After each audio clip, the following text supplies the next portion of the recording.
Quoi de mieux qu'un amuse-bouche préparé par de grands chefs pour sensibiliser le grand public? Marcel Ravin et Joël Garraud faisaient partie des cuisiniers renommés qui ont rejoint le village de la pêche durable installé sur la terrasse du Stars and Bar dans le cadre de l'Ocean Week lancé sous l'égide de la Fondation Prince Albert II de Monaco.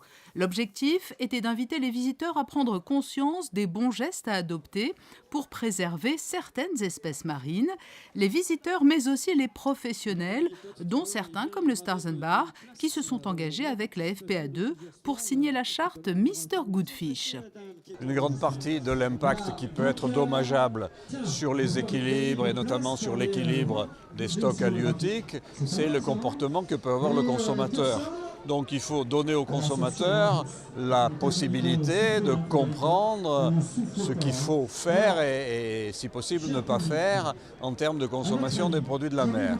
Donc de ce point de vue, la Fondation est le correspondant pour toute la façade méditerranéenne du programme Mr Goodfish, dont l'objectif principal est de permettre aux professionnels de la mer, restaurateurs, hôteliers, commerce, distribution, etc., de sensibiliser précisément leurs propres consommateurs à une consommation durable de ces produits de la mer.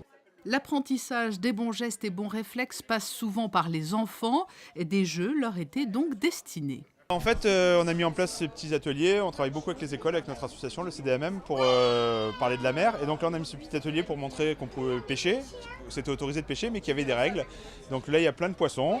Quand les enfants pêchent un poisson, par exemple, là, elle a pêché un sard à tête noire.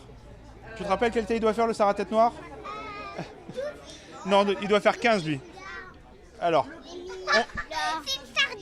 on mesure le poisson et on voit si on a le droit de le garder ou pas. Là par exemple il fait moins de 15, donc celui-là on doit le remettre à l'eau. Par contre la sardine, elle doit faire 11 cm. Ouais, je crois que c'était ça. Ah non, c'était 12. Allez, si on regarde, elle fait juste la taille, on peut la garder celle-là. Et puis il y a aussi donc il y a la taille et puis l'espèce protégée ou pas. Donc on a mis aussi des mérous à l'intérieur, mérous brun de Méditerranée, c'est une des espèces protégées qu'on a ici. Donc quand ils pêchent les mérous, on doit les remettre à l'eau puisque les mérous on n'a pas le droit de les pêcher. Autre animation, autre public, les scientifiques du laboratoire de Villefranche ont eux aussi accepté de venir à la rencontre du grand public pour faire découvrir leur travail. Une présentation là également agrémentée d'ateliers très concrets. On propose d'une part de venir voir un peu les objets qu'on utilise, les robots autonomes qu'on utilise pour mesurer différents paramètres dans l'océan, et aussi quelques expériences pour expliquer au grand public comment on peut utiliser par exemple la couleur de l'eau comme information sur les paramètres présents dans les océans. Et enfin, on a une dernière présentation faite sur une sphère digitale pour essayer de mieux représenter comme un globe terrestre les différents paramètres et mesures que l'on peut avoir sur l'océan. Et en marge de cette Ocean Week, signalons également cette initiative de la jeune association TAF, The Animal Fund. Des ateliers ludiques ont été installés sur les plages du Larvoto pour éveiller les jeunes, notamment à la pollution plastique des mers, ainsi que leur rivage. Avec l'aide de Pierre Frolla, le champion d'apnée, et de l'École Bleue qu'il a créée, les bénévoles de TAF n'ont pas manqué d'idées pour alerter le public.